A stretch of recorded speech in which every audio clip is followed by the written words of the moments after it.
Love Stories. Love Stories.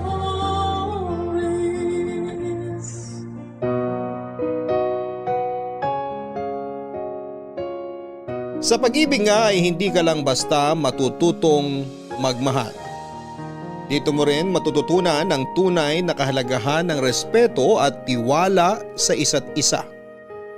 Na hindi lang pala sapat ang pagmamahal para manatiling buo at matatag ang isang relasyon.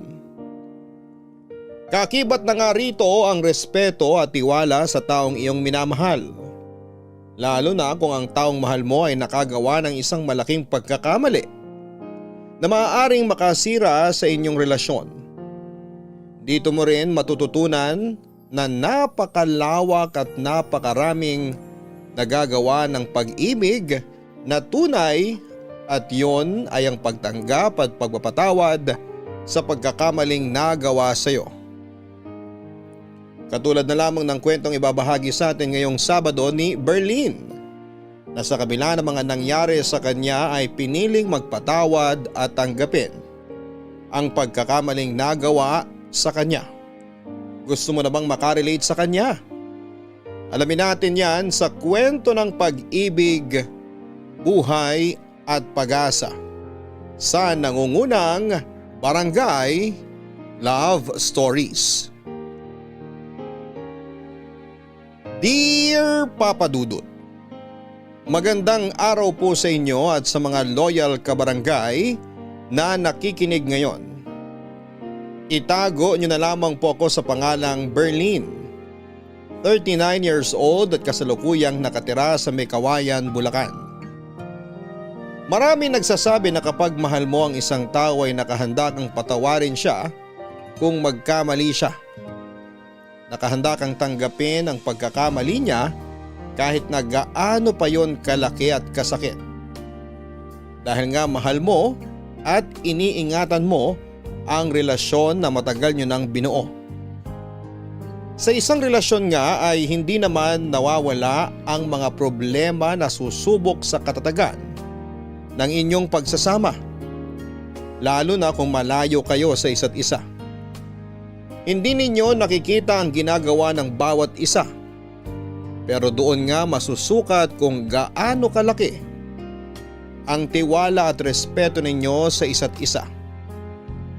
Na kahit magkalayo kayo ay hindi ninyo gagawin ang mga bagay na maaaring makasira sa inyong relasyon.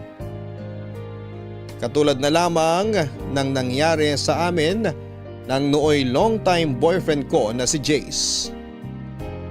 Third year high school pa lamang kami noon ay magkasintahan na kami ni Jace, Papa Dudut. Kami nga yung definition ng perfect relationship noon dahil ni minsan ay hindi kami nag-away at lagi kaming nagkakaintindihan at kung may mga bagay man kaming maaaring pagtalunan ay agad namin yung naaayos bago pa man kami humantong sa away. Hanggang sa makagraduate na nga kami ng college at nagkaroon kami ng kanya-kanyang trabaho ay nag-propose sa akin si Jace. Agad ko namang tinanggap dahil alam ko sa sarili ko na siya na ang gusto kong makasama habang buhay. Sa opisina nagtatrabaho noon si Jace habang ako ay isang crew sa isang sikat na fast food restaurant.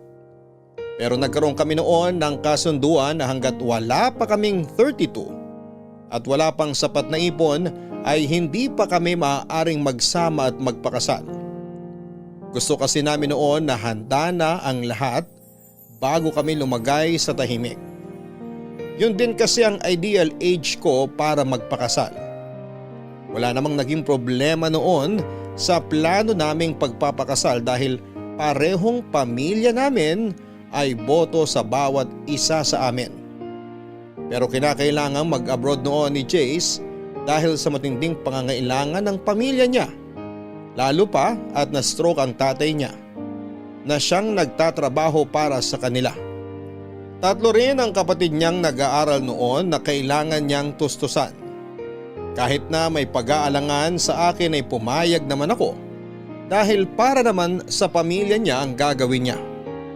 Nagkasundo na lamang kami noon na kapag nakabalik siya ng Pilipinas ay magpapakasal na kami kahit sa West lang. Pumayag naman ako at sinabi kong mag-iipon din ako para sa kasal namin at ganon din siya. Kailangan lang muna naming tiisin na magkalayo kami at magtiwala sa isa't isa. Malaki naman ang tiwala ko sa kanya. Dahil sa tagal naming magkasintahan noon ay hindi siya gumawa ng bagay na maaari naming ikasira. At ganon din ako dahil nga sa sobra naming mahal at nirerespeto ang bawat isa. Pero inaamin ko na hindi talaga naging madali para sa akin ang malayo kay Jace. Dahil may mga bagay na pumapasok sa isip ko habang magkalayo kami. Mga bagay na alam ko namang hindi niya magagawa pero hindi ko maiwasang mag-isip na baka matukso siya sa isang babae habang hindi niya ako kasama. Lalaki siya at may pangangailangan at naisip kong baka sa iba niya hanapin ang mga yon. May tiwala naman ako sa kanya pero hindi ko kontrolado ang mga pumapasok sa isip ko. Lalo pa nga at hindi agad nakatawag noon sa akin si Jace. Nang makarating siya sa Korea bilang isang factory worker sa paggawaan ng mga noodles. Sobrang nag-worry rin ako sa kanya noon dahil hindi ko alam kung ano na nga bang nangyayari sa kanya doon. Iniisip kong mabait ba ang mga amo niya o kaya naman ay nakakakain ba siya ng maayos. Halos 2 linggo nga bago siya nakatawag noon at tila nabunutan ako ng tinik sa dibdib nang marinig ko na ang boses niya.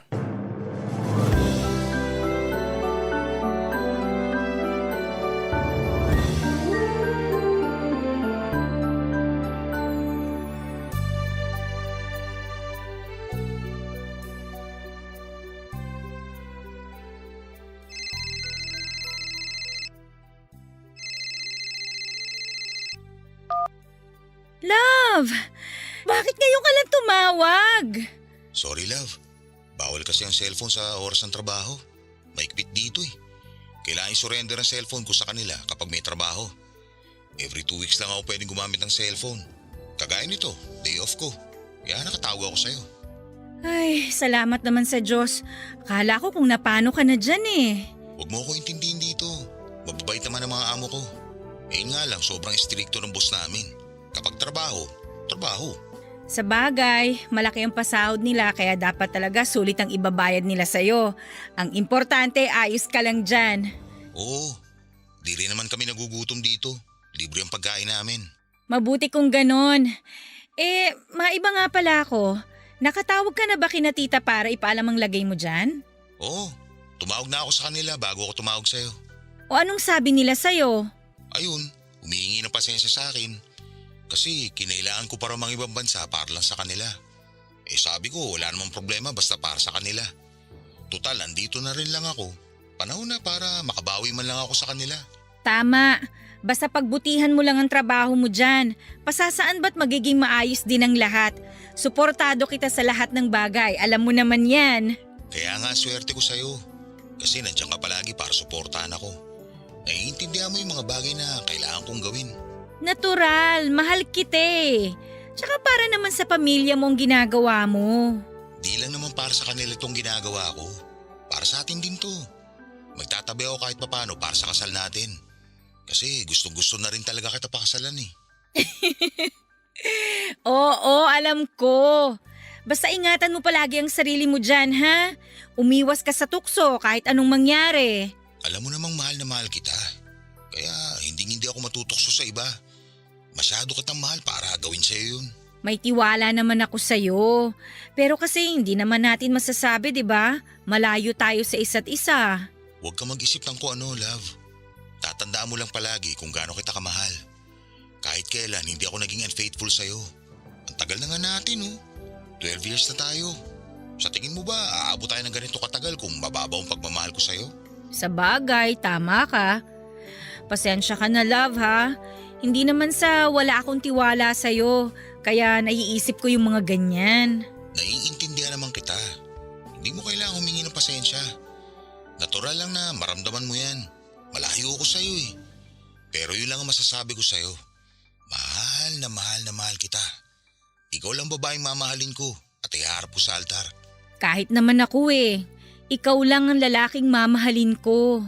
Basta, tiis-tiis lang muna tayo, love ha. 2 taon na lang naman eh. Saglit lang sa atin to. Oo naman.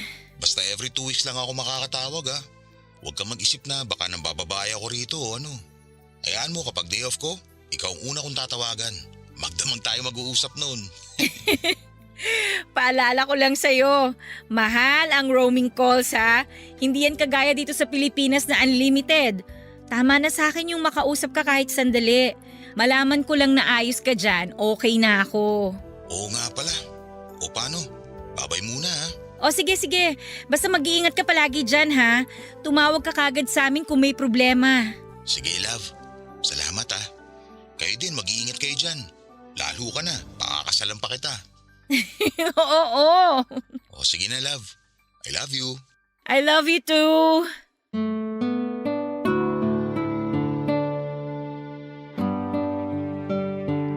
Papadudot kahit papaano ay gumaan ang loob ko nang makausap ko si Jace. Nabawasan din ang pag-aalala ko sa kanya dahil sinabi niyang ayos lang siya doon. Yun lang naman ang tanging mahalaga sa akin, Papadudot. Ang malamang nasa maayos siyang kalagayan. Sinabi ko nga rin sa sarili ko noon na hindi na ako mag-iisip ng hindi maganda tungkol sa kanya. Dahil na-realize ko na maling mag-isip ako ng ganon sa lalaking kahit kailan ay hindi nagsinungaling at naglihim sa akin.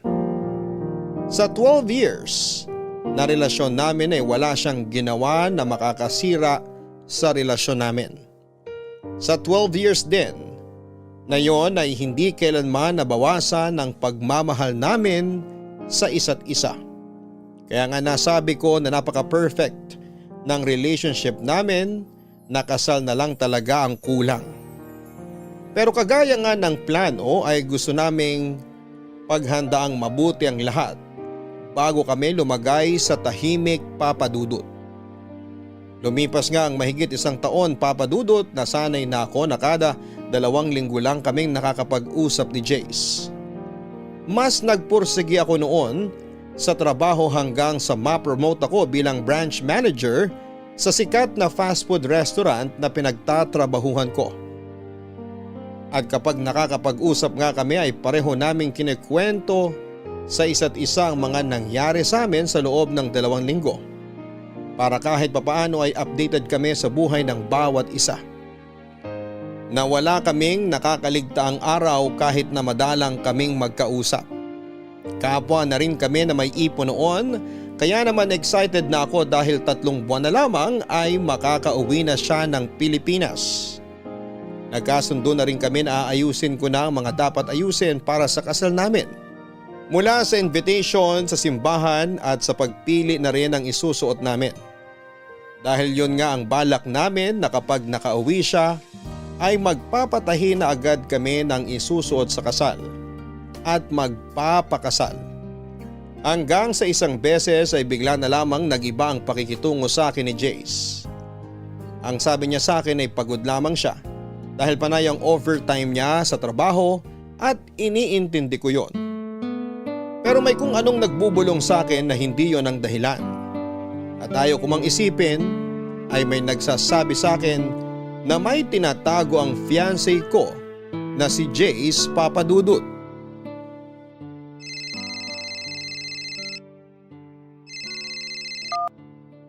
Hi love! Buti naman nakatawag ka na. Hintay ako ng hintay sa tawag mo last time eh. Peak season kasi. Ah, ganun ba? O kumusta naman ang trabaho mo? Ganun pa rin. Walang pinagbago.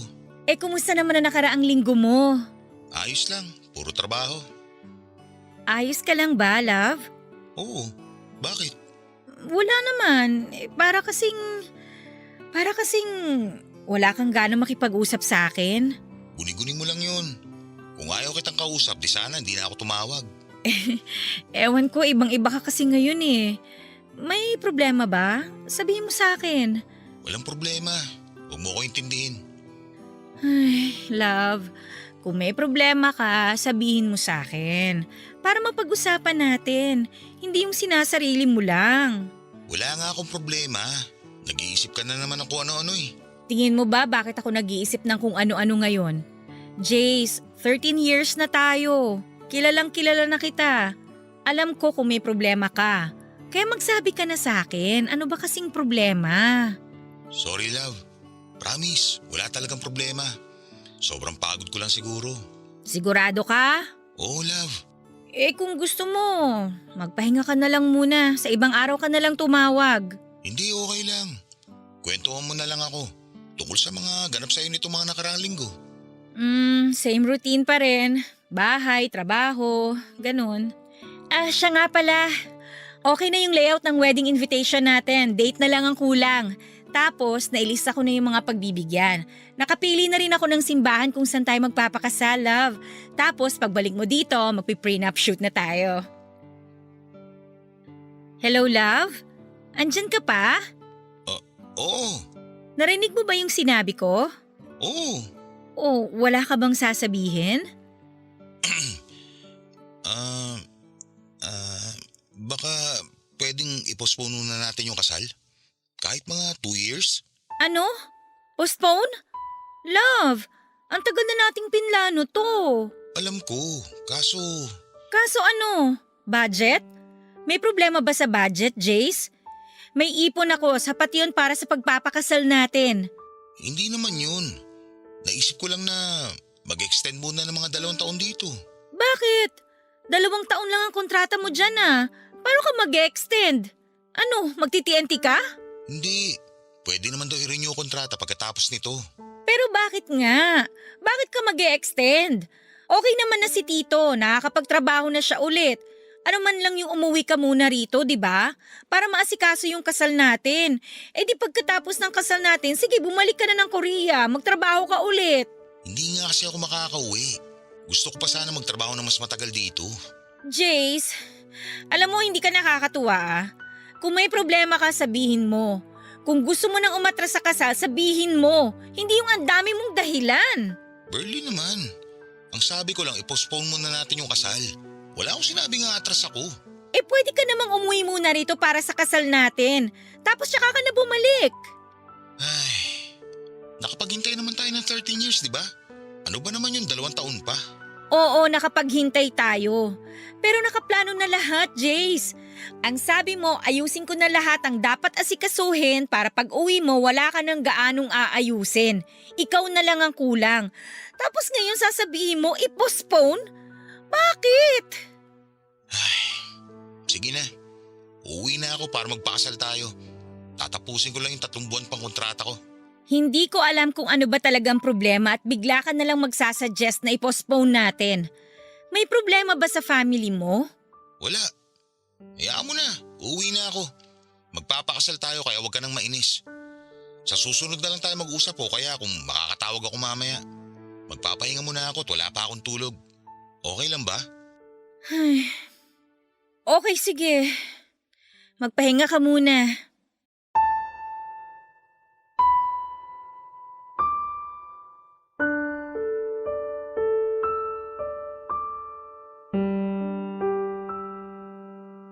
Papadudot sa kabilangan ng pagtataka ko sa naging reaksyon ni Jace ay isinawalang bahala ko na lamang yon kahit na may nararamdaman akong hindi maganda. Sa aming dalawa kasi ay si Jace talagang excited na magpakasal kami kaya hindi ko maiwasang mag-isip ng kung ano-ano. Pero pinigil ko ang sarili ko at iniisip na baka nga pagod lang talaga ito sa trabaho at hindi makapag-isip ng maayos. Naisip ko rin na baka marami siyang iniisip tungkol sa pamilya dahil sa kanya nakaatang ang responsibilidad. Marahil din ay nape-pressure ito sa kung ano nga ba ang dapat niyang unahin. Papadudot hindi na nga ulit siya nakatawag sa akin ng araw na yon. Pero ayos lang naman sa akin, mas maigi na rin siguro yon para makapag-isip siya ng maayos. Napagpasyahan kong maghintay na lamang sa kung ano nga ba ang magiging desisyon niya. At bilang partner ay nakahanda akong irespeto kung ano man yon.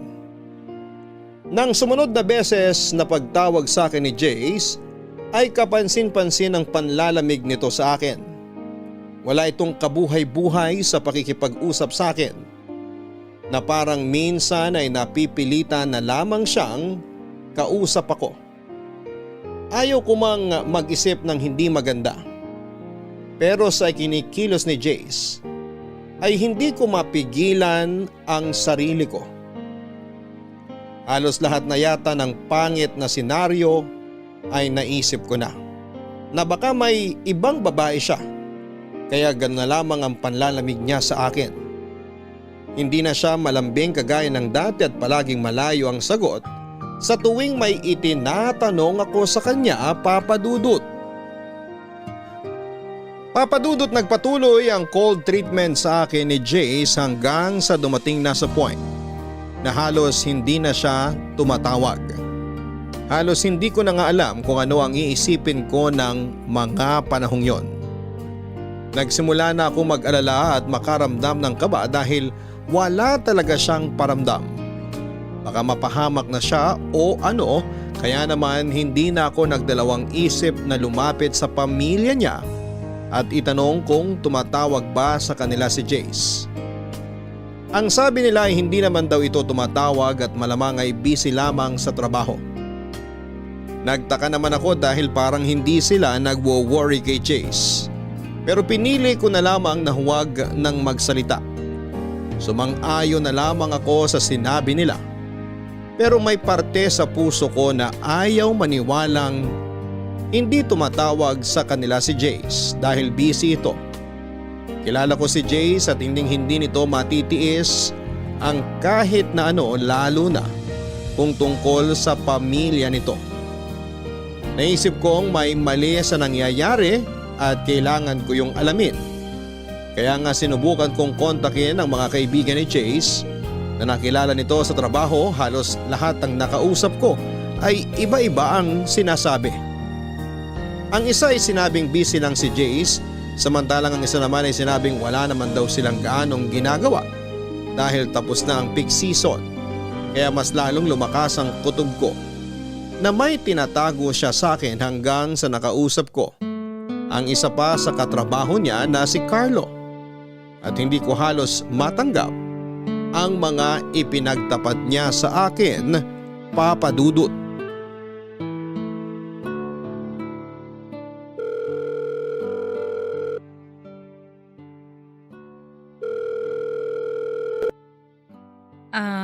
Hello? Hello, Ren. Salamat pala ha. Kasi pumayag ka makipag-usap sa akin ngayon. Walang problema. So, ano nga yung gusto mong pag-usapan ulit natin? Alam mo namang matagal ko ng boyfriend si Jace, di ba? Oo, ikakasal na nga raw kayo pag uwi niya. Oo, sana. Kaya lang, ang laki kasi ng ipinagbago niya eh. Parang nanlalamig na siya sa akin. Baka naman marami lang iniisip si Jace. Kilala ko siya kapag may problema yon o may iniisip. Nagsasabi siya sa akin. Pero ngayon, parang may tinatago siya sa akin eh. Hindi na ako makapag-focus sa trabaho ko kasi iniisip ko siya. Kung ano na bang nangyayari sa kanya, wala na rin akong maayos na tulog kakaisip kung ano ba talagang pinagkakaabalahan niya. Ano kasi, wala ako sa posisyon para sabihin sa'yo to. Na alin? May alam ka ba? Ang mabuti pa siguro, si Jace na lang ang kausapin mo. Paano ko nga siya tatanungin? Isang buwan na siyang hindi nagpaparamdam sa akin. Malilintikan kasi ako eh. Bakit? Pinagbantaan ka ba ni Jace? Hindi, pero iisipin nun na ako ang nagsabi sa'yo. Pangako, hindi ko sasabihin sa kanya. Kaya kung may alam ka, please, sabihin mo naman sa akin. Ay, kung ano man ang marinig mo sa akin, lagi mong isipin na mahal ka ni Jace. Kahit kailan, hindi nabawasan ang pagmamahal niya sa'yo. Ikaw lang ang nag-iisang babaeng minahal ni Jace. Pwede bang diretsahin mo na ako? Ano ba talagang problema? Ang totoo kasi niyan, may nabuntis si Jace dito. Ano? Nabuntis? Sino? Kasama namin Oy, hindi magandang biro yan ha. Sana nga, nagbibiro lang ako. Paano nangyari yun? Babae ba siya ni Jace? Hindi, Berlin. Hindi. Alam ng Diyos kung gaano kakamahal ni Jace. Yung nangyari, hindi sinasadya. Paano hindi sinasadya? Nagkayayaan kasi magkainuman pagkatapos ng holiday. Lahat kami magkakatrabaho. Hanggang sa nalasing kaming lahat. Hindi na namin alam yung mga sumunod na nangyari. At si Jace? Paano niyo nasabing si Jace ngayon nakabuntis dun sa babae kung lasing kayong lahat? Sila kasi yung magkasama sa kwarto nung magising kami kinaumagahan. Pero maniwala ka o sa hindi, sising-sisi si Jace sa nangyari. Mahal na mahal ka niya. Mahal? Kung talagang mahal niya ako, sana umiwas siya sa mga bagay na makakasira sa amin. 13 years na kami. Tsaka pa siya nagloko. Hindi ka niya niloko, Berlin. Hindi sinasadyang nagkamali lang siya. Hindi sinadya o sinadya. Nagkamali siya. Dinungisan niya yung relasyon na napakatagal na naming iningatan. Maniwala ka. Mahal ka ni Jace. Hindi lang niya alam kung paano sasabihin sa'yo yung totoo. Nagigilty siya ng sobra sa nagawa niya. Ang dami niyang pagkakataon para sabihin sa akin. Kasi nga, hindi niya alam kung paano sasabihin. Pero please lang, Berlin. Wag mong sasabihin na ako ang nagsabi sa'yo, ha? Labas ka rito. Salamat kasi sinabi mo sa akin yung totoo. Huwag kang mag-alala. Hindi to malalaman ni Jace. Ay, salamat. Pero sana maayos dyan ni Jace to. Hindi ko alam. Pero susubukan ko. Yung babaeng nabuntis niya, naghahabol ba? Hindi, may asawa sa Pilipinas yun. Natatakot nga at baka malaman ng asawa niya. Ang hinihiling lang niya kay Jace, sustento at suporta sa pagbubuntis niya. O sige, salamat. Pasensya ka na rin sa abala ha.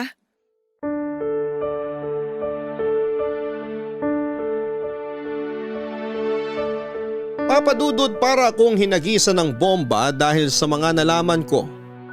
Pakiramdam ko ay mamamatay ako sa sobrang sakit dahil parang paulit-ulit na sinasaksak ng kutsilyo ang puso ko. Sa sobrang tagal naming magkarelasyon ni Jace ay ni minsan ay hindi siya nagloko. At kahit minsan ay hindi kami nag-aaway ng dahil lamang sa babae. Kaya may parte pa rin sa puso ko na ayaw maniwala sa mga sinasabi ni Carlo. Pero ano nga ba ang mapapala niya kung sakaling siraan niya si Jace sa akin? Maliban na lamang kung may lihim na galit ito rito. Hindi ko alam kung paano ko tatanggapin ang katotohanang magkakaanak siya sa ibang babae. Pakiramdam ko ng mga oras na yon ay wala akong kwentang babae. Dahil sa kabila ng pagmamahal ko kay Jace ay nagawa niya yon sa akin. Sarado ang utak ko ng mga oras na yon dahil wala akong pakialam kung sinadya yon o hindi. Ang tanging naisip ko lang noon ay nagtaksil sa akin si Jace. Naisip ko nga rin na baka nawala na ang pagmamahal niya sa akin dahil magkalayo na kami. Hindi ko na nagagawa ang mga bagay na ako dapat ang gumagawa para sa kanya at nahanap niya yon sa ibang babae. Kaya naman nang tumawag siya ulit sa akin ay agad ko siyang kinumpronta.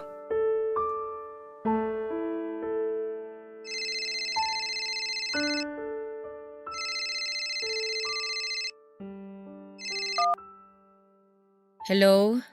Napatawag ka? Hi, love. Pasensya na kung ngayon lang ako nakatawag ulit. Sobrang dami lang talagang ginagawa sa factory. Lagi pa ako nag-overtime. Ayos lang. Galit ka ba sa akin? Hindi. May dapat ba akong ikagalit? Oo, kasi matagal akong di nakatawag sa'yo. Alam ko naman na busy ka. Sorry talaga, love. Namiss kita ng sobra. Kamusta ka na? Ayos lang, buhay pa.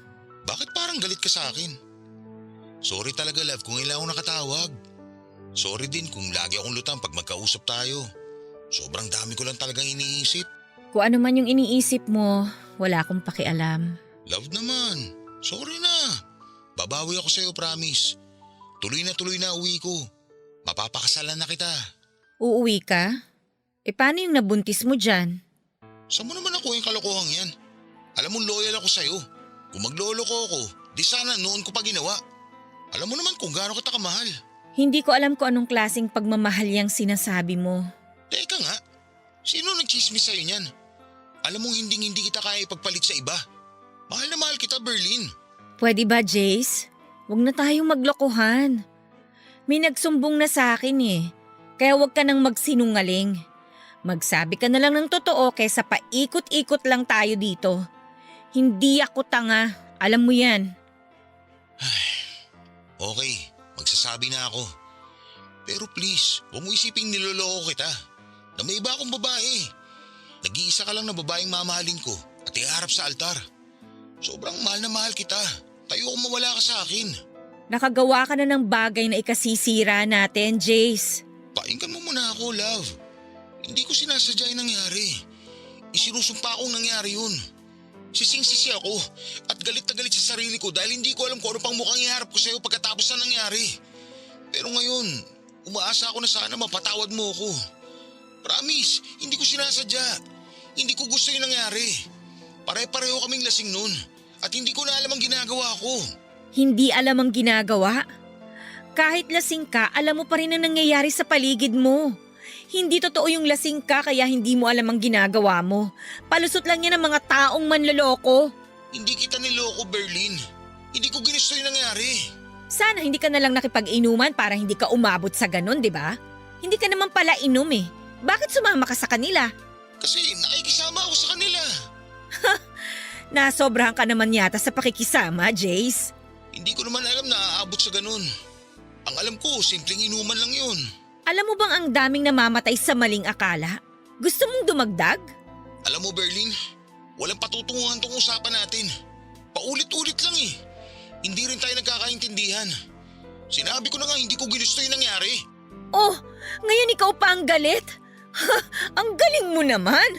Ako na nga itong niloko. Ako pa yung kailangan mag-adjust sa katangahan at kakatihang ginawa mo. Pinaliwanag ko na sa'yo kung ano ba talaga nangyari. Pero parang hindi mo naman naiintindihan. O talaga? Ako pa talaga hindi makaintindi. Kung ikaw kaya ang nasa posisyon ko, ano kayang mararamdaman mo, ha? O ano? Bakit hindi ka makasagot? Sa ibang araw na tayo mag-usap. Kapag hindi na mainit ang ulo natin pareho.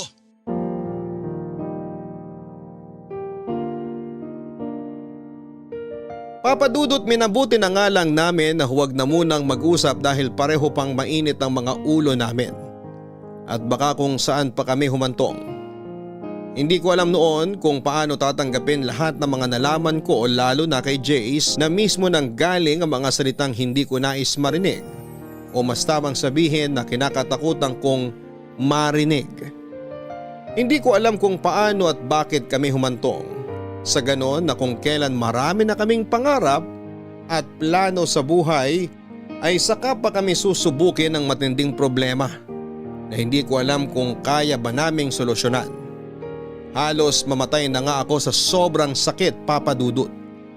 Itinatanong ko sa sarili ko kung saan ako nagkamali o saan ako nagkulang dahil tila napakabigat naman yata ng problemang ibinato sa akin ng Diyos.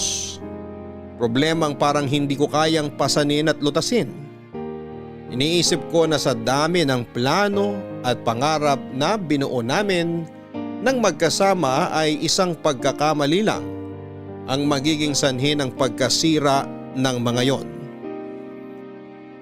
At dahil nga sa pagtatalo naming yon, Papa Dudut, ay minabuti muna naming dumistansya ni Jace sa isa't isa. Lalo pa't hindi ko na rin alam kung ano nga ba ang sasabihin ko sa kanya.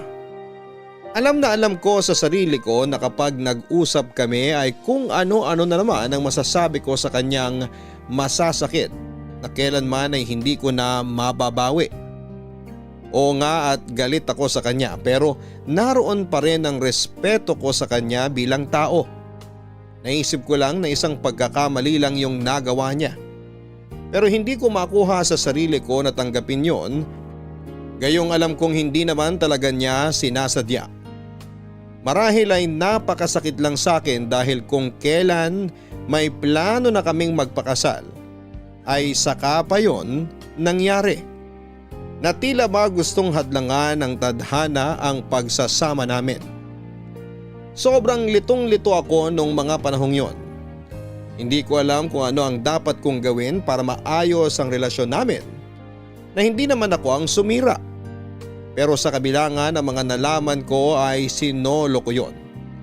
Walang nakalam kahit sino sa pamilya ko o sa mga taong nakakakilala sa amin dahil ayaw kong masira ang imahe ni Jace sa kanila. Kahit papaano ay gusto kong itago ang kahihiyan dahil naisip ko na ang kahihiyan ni Jace ay kahihiyan ko na rin. Malaking insulto din yon sa akin kung sakali dahil sa tinagal-tagal nga naming magkasintahan ni Jace ay ni minsan ay hindi siya gumawa ng bagay na ikakasira namin. Simpleng inuman lang pala ang magiging mitya ng bombang sisira sa amin. At may mga bagay na hindi talaga maiiwasan kagaya na lamang ng muling pag-uusap namin ni Jace.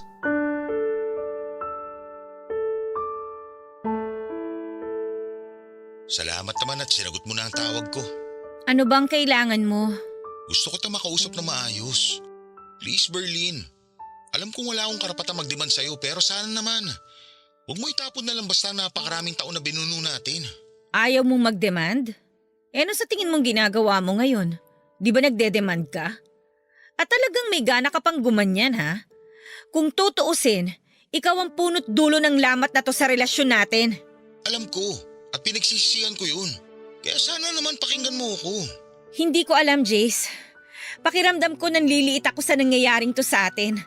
Hindi ko alam kung paano ko titimbangin yung sitwasyon.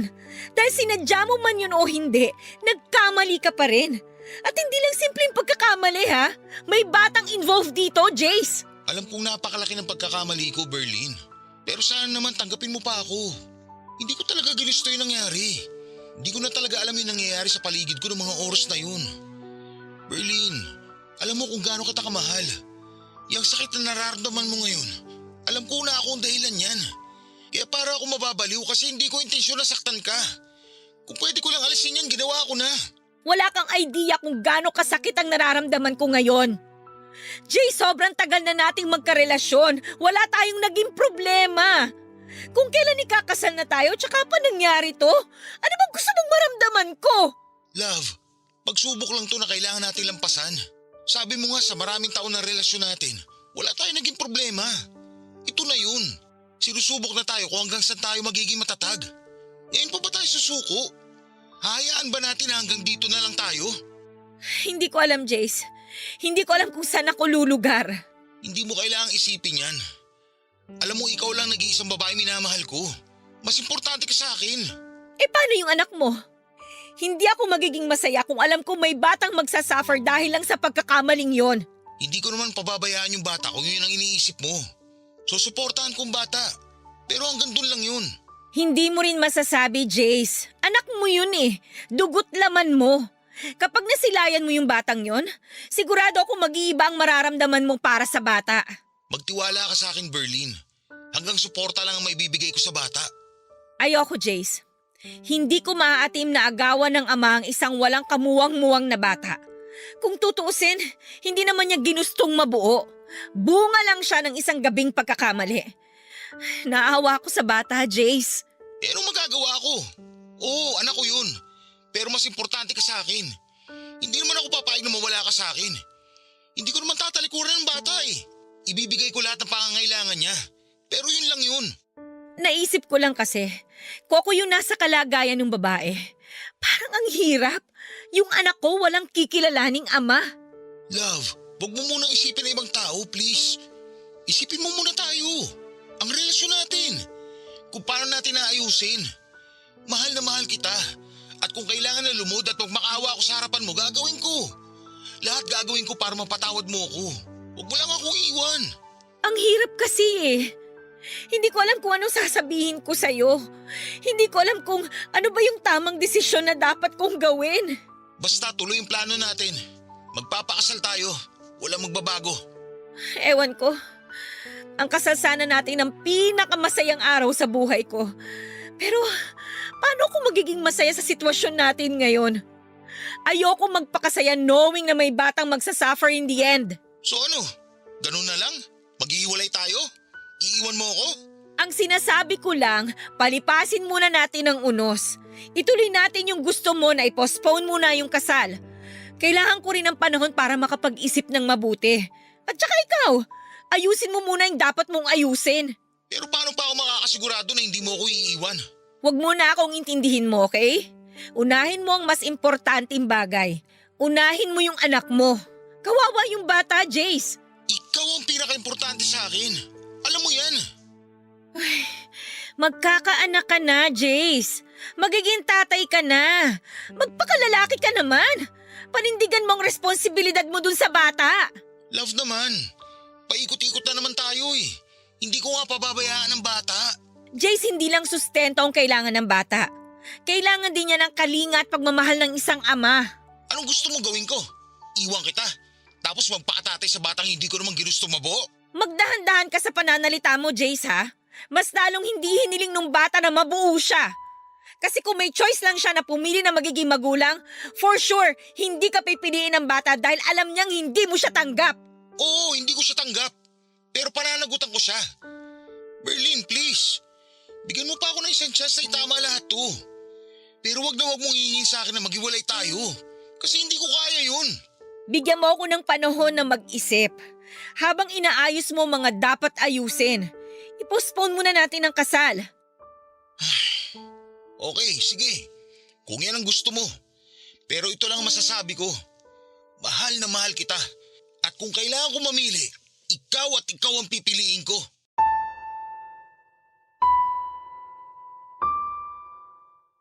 Papadudot nang sabihin sa akin yun ni Jace, ay hindi ko makapasa puso ko ang saya. Dahil pakiramdam ko ay makasarili ang desisyon niyang yon, papadudot. Alam kong mahal niya ako pero mas matimbang ang dugot laman.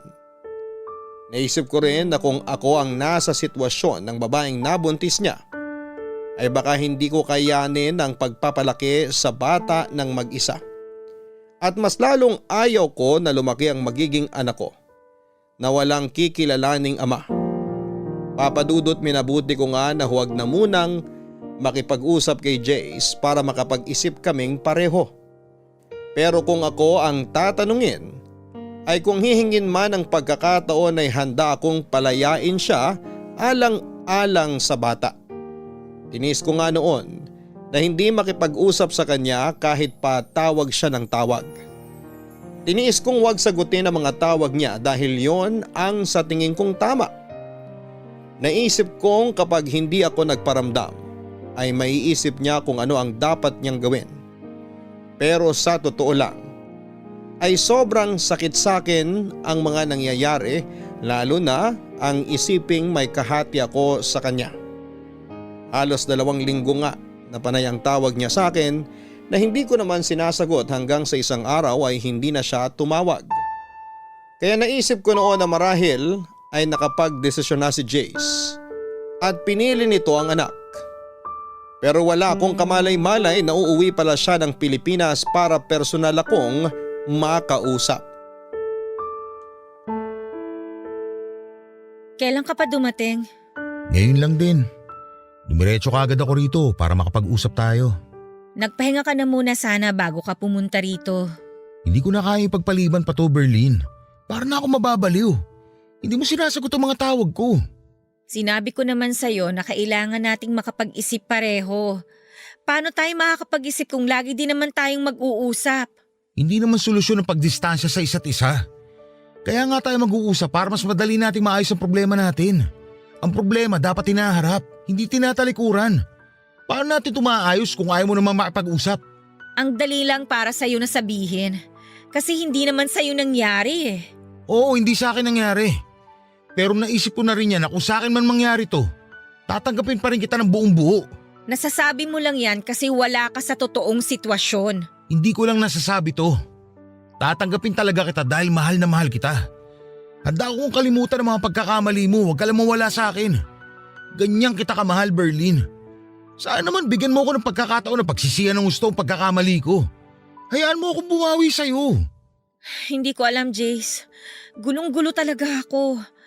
Kaya nga ayoko muna makipag-usap sa'yo dahil hindi ko alam ang sasabihin ko sa'yo. Mahal mo pa ba ako? At bakit mo naman naitanong yan? Pakiramdam ko kasi wala ka ng pagmamahal sa akin kaya ka ganyang katigas. Naiinis na ako sa usapang to ha. Ba't parang kasalanan ko pa na hirap akong magpatawad? Sariwa pa sa akin ang lahat, Jace. Sorry love. Sorry. Kahit ako, gulong-gulo din ako. Pero isa lang ang sigurado ako. Ayaw kitang mawala sa akin. O paano yung anak mo? Wala ka man lang bang maramdaman na gusto mong bigyan din ng pagmamahal ang anak mo? Love naman. Willing ako magbigay ng sustento sa kanya. Lahat ng pangangailangan niya ibibigay ko. Napag-usapan na natin to, di ba? O sige, sabihin na nating magsusustento ka. Siyempre hindi maiiwasang mag-usap kayo palagi nung nanay niya. Tapos hindi mo namamalayang nahulog na pala yung loob mo sa kanya. Oh, nasa na ako doon? Paano na ako? Love, yan ang wag na wag mong iisipin. Alam mo kung gaano kita kamahal. Hindi ko itatapon lahat ng pinagsamahan natin. Hindi ko itatapon yung pagmamahalan natin. Dahil lang sa bago ko palang nakikilala. Siguro mamahalin ko yung bata, pero hindi ang ibang babae. Bigyan mo muna ako ng space. Hindi na ako makahingi. Sabihin mo na madrama ako o maarte. Pero hindi ganun kadali sa akin na tanggapin yung sitwasyon. Na yung lalaking pakakasalan ko nakabuntis ng ibang babae. Kahit ito man lang muna, ibigay mo sa akin, please. Love naman. Tsaka sino nagpapasok nga pala sa'yo dito? Naabutan mo ba sina mama? Hindi ko sila inabutan. Pasensya na, pumasok na ako dito na walang paalam. Bukas kasi yung gate eh. Mabuti na rin na hindi kayo nagkita ni na mama. At wala silang kaalam-alam sa nangyari. Hindi ko sinabi sa kanila kung anong problema nating dalawa at paniguradong magagalit yun sa'yo. Teka, wala ka bang balak sabihin sa kanila? Hindi ko alam. Pinagtatakpan kita hanggat maaari dahil ayoko magmukhang katawa-tawa sa maraming tao. Kasi parang ang iisipin nila nun, hindi ganun katibay yung pundasyon ng pagmamahalan natin kaya nangyaring lahat ng ito. Ang kahihiyan mo, kahihiyan ko rin. Sorry talaga. Hindi ko talaga ginusto mangyari sa atin to. Love, maayos pa naman natin to, di ba? Bigyan mo nga muna ako ng space para maisip ko kung ano ba talaga yung gusto kong mangyari sa relasyon natin, Jace.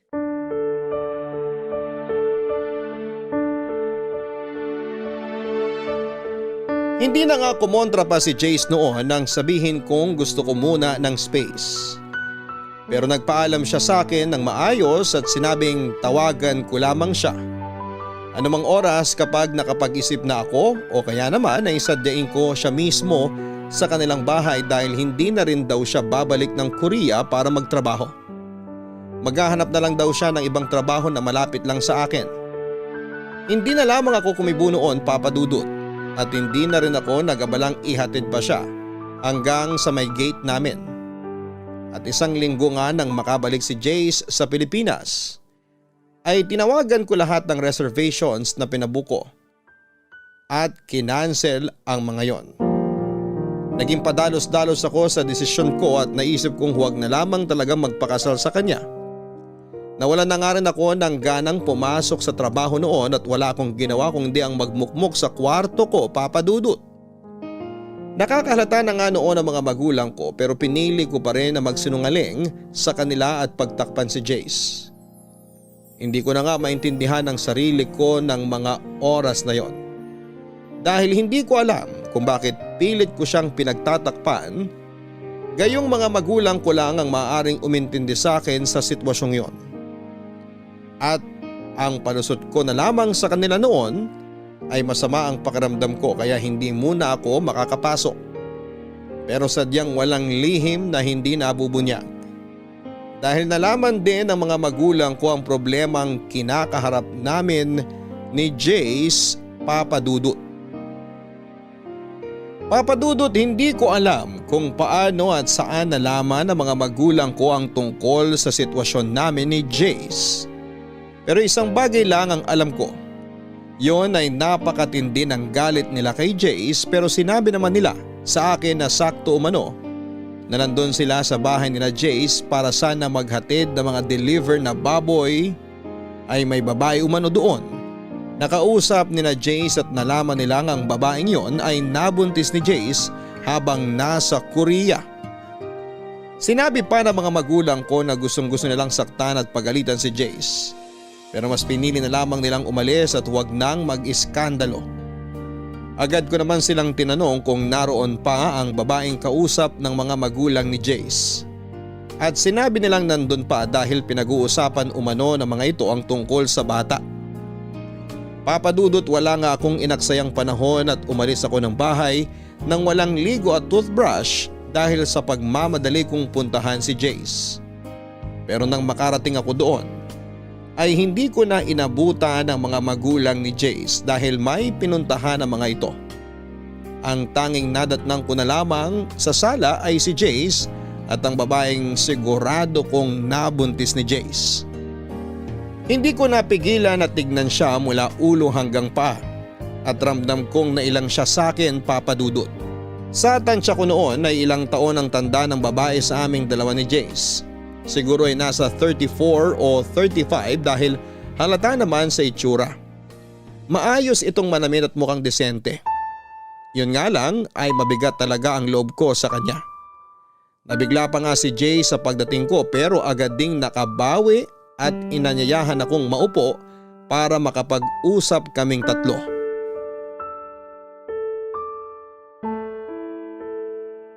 Love, halika, maupo ka muna. Mabuti at nandito ka para makapag-usap tayong tatlo na maayos. Siya ba yung nabuntis mo? Siya nga. Mukhang mas matanda sa atin ah. Dalaga ba siya? Sa totoo lang, may asawa siya, love. At kasal sila. Ano? Jace, ano ba tong pinasok mo? Love, makinig ka muna sa amin ni Thea. At anong sasabihin niyo sa akin? Ang laking gulo nito, Jace, kapag nakarating sa asawa niya tong ginawa ninyo. Kaya nga hayaan mo muna kami ipaliwanag sa iyo ang plano namin. Please, love. Pakinggan mo lang kami. Tapos, tsaka ka mag-decide. O sige, magsalita kayong dalawa. Mauna ka na muna, Thea. Sige. Nasabi na naman ni Jace na may asawa ako dito sa Pilipinas. Sa totoo lang, wala talaga akong balak na manggulo sa inyong dalawa. Hindi lang talaga namin inakala na ganito ang mangyayari.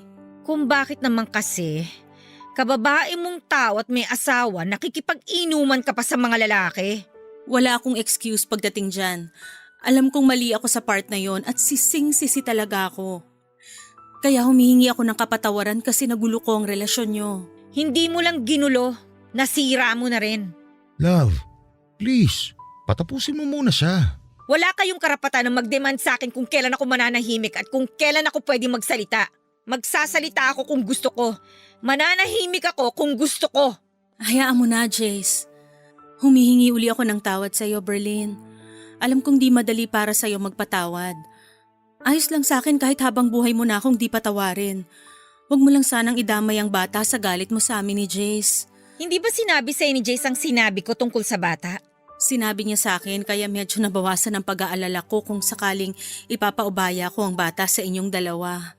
Ipapaubaya? Anong ibig mong sabihin? Nagpunta ako rito para ipaalam kay Jace ang bala ko pagkaluwal sa bata. Kaya nga sinabi ko may asawa ko. Mapapatay ako ng asawa ko kapag nalaman niyang nabuntis ako ng ibang lalaki.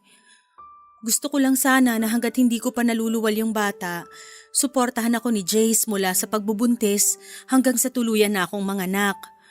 At kung pwede, dito muna ako hanggat hindi pa ako nakakapanganak. Ano? Dito ka titira?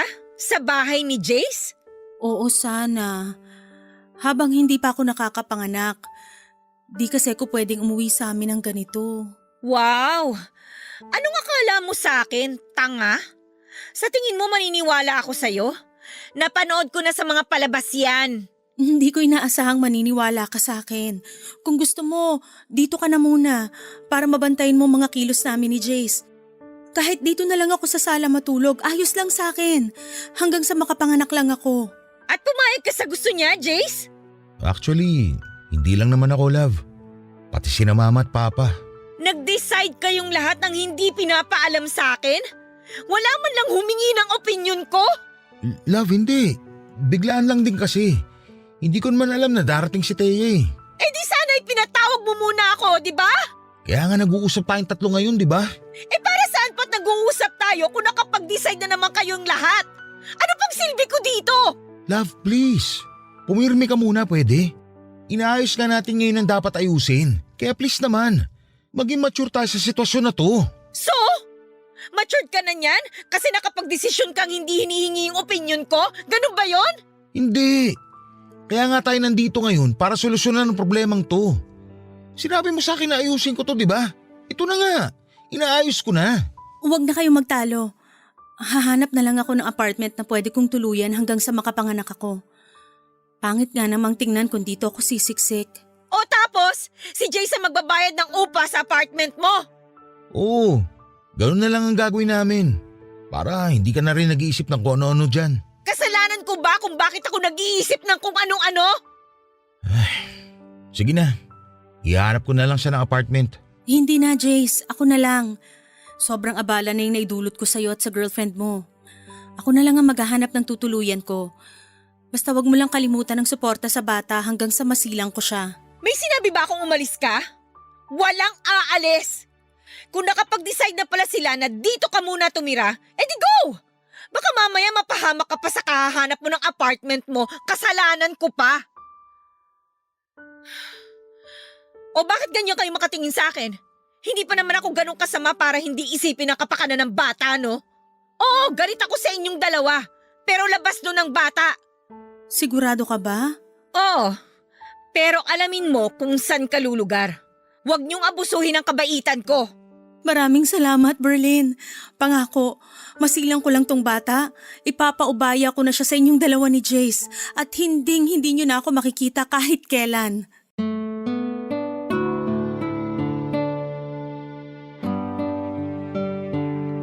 Papadudot wala na nga akong nagawa kung hindi ang sumang-ayon na lamang sa desisyon ni Jace at ni Teya. Dahil kahit pagbalik na rin man ang mundo ay dugot laman yun ni Jace. Isa pa'y wala itong kamuang-muang sa pagkakamali ng kanyang mga magulang. At hindi ako masamang tao para hindi isipin ang kapakanan ng sanggol na hindi pa naisisilang. Doon ko rin na-realize na hindi basta-basta ang samahan namin ni Jace para lamang masira ng ganon dahil lang sa isang pagkakamali. Na-realize ko rin ang mga sinabi niya na kung talagang mahal mo ang isang tao ay handa kang tanggapin itong muli kahit na ano pa ang naging pagkakamali nito. Basta bukal sa kalooban nito ang pagsisisi sa pagkakamaling nagawa niya. Papadudot na kahanda akong tanggapin ang bata sa oras na yon. Naisilang ito. Pero hindi ko alam sa sarili ko kung kaya ko ba siyang akuin na parang tunay kong anak. Ngunit susubukan ko. Marami man akong agam-agam sa kung ano ang magiging reaksyon ng mga taong nakapaligid sa amin. Kapag nalaman ang tungkol doon, lalo na ang mga magulang ko ay hindi ko na muna yon iisipin. Ang tanging nasa isipan ko na lamang ng mga oras na yon ay maayos na ang gulo at makapagsimula kaming muli ni Jace. Naging maayos naman ang pagtira ni Teya sa bahay ni na Jace. At totoo sa mga sinabi nito ay tanging masisilungan at suporta lamang ang gusto nito mula kay Jace hanggang sa ito ay makapanganak. Lumipas nga ang ilang buwan at tuluyang nagsinang si Teya ng isang sanggol na lalaki at pinaubaya ito sa aming dalawa ni Jace. Masakit man umano sa kanya na iwan ang sariling anak ay alam naman niyang hindi ito mapapabayaan dahil kasama nito ang tunay na ama. Tulad nga rin ang ipinangako niya sa amin ay hindi na siya muling magpapakita pa. Nang maayos nga namin ang tungkol sa custody ng bata ay nakiusap naman sa akin si Jace na kung maaari ay relasyon naman namin ang aming ayusin.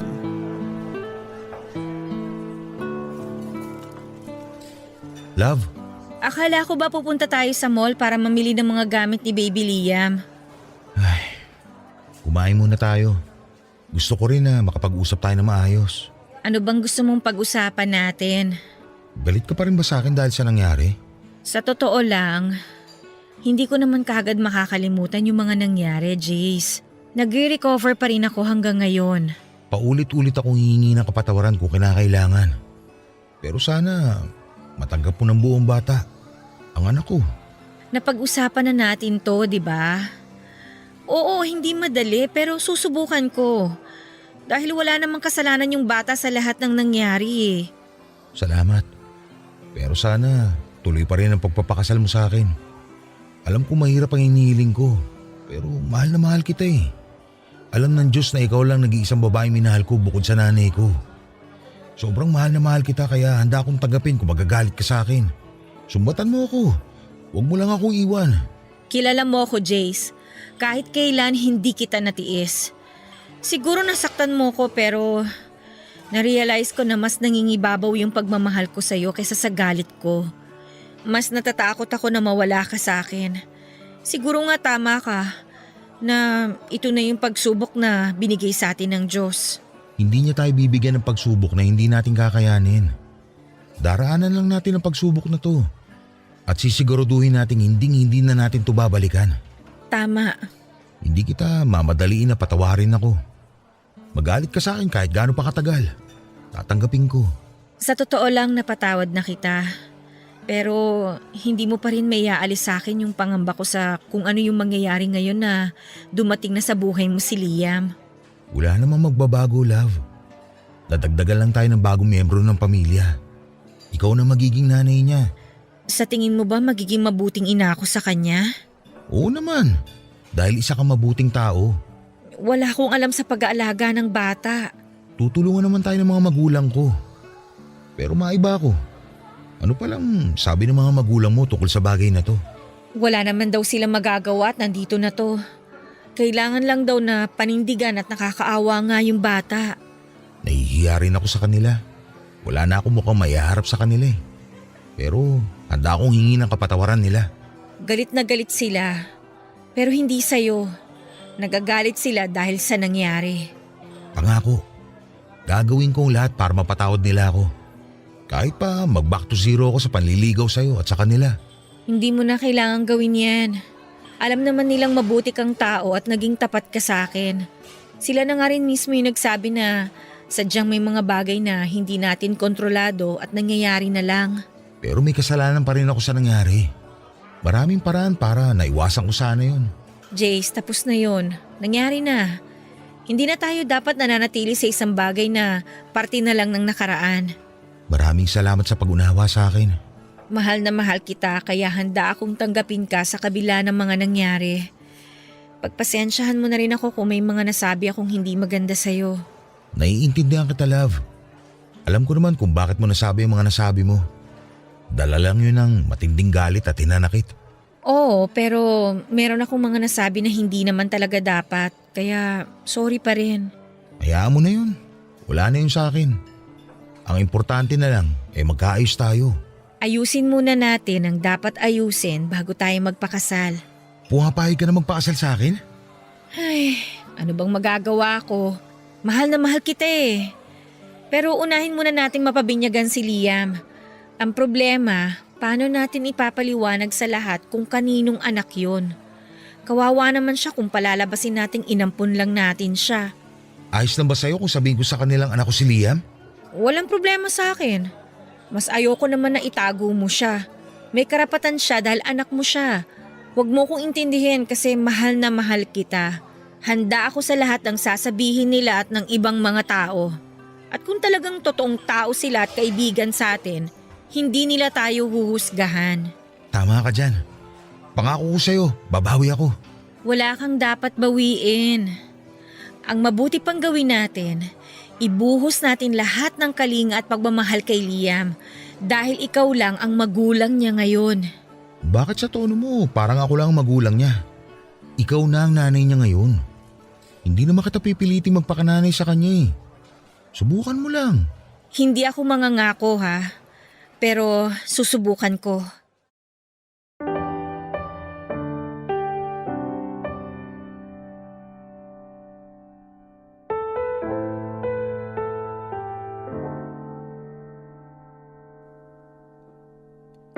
Papadudot pinabinyagan nga namin si Bibi Liam at pinaalam sa lahat ng mga kakilala na tunay na anak yun ni Jace at halos lahat sila ay bumilib sa ginawa ko.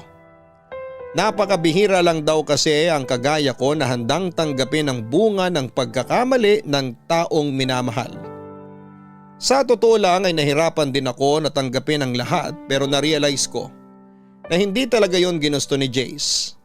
Ang tanging paraan na lamang namin para maitama ang pagkakamaling yon ay harapin ang nangyari at palakihin ng maayos at busog sa pagmamahal si Baby Liam. Sinabi pa nga nila na isipin lang namin na blessing in disguise si Liam. Lalo pa nga at na-diagnose akong may PCOS. Ibig sabihin ay maliit lamang ang chance ko na magbuntis. Halos madurog ako nang malaman ko pero hindi ako pinanghinaan ng loob dahil sinabi naman ng mga doktor na may mga paraan pa para ako ay magbuntis at magkaanak. Makalipas nga ang ilang buwan matapos ang binyag ni Baby Liam ay ang kasal naman naming dalawa ni Jace ang aming inasikaso.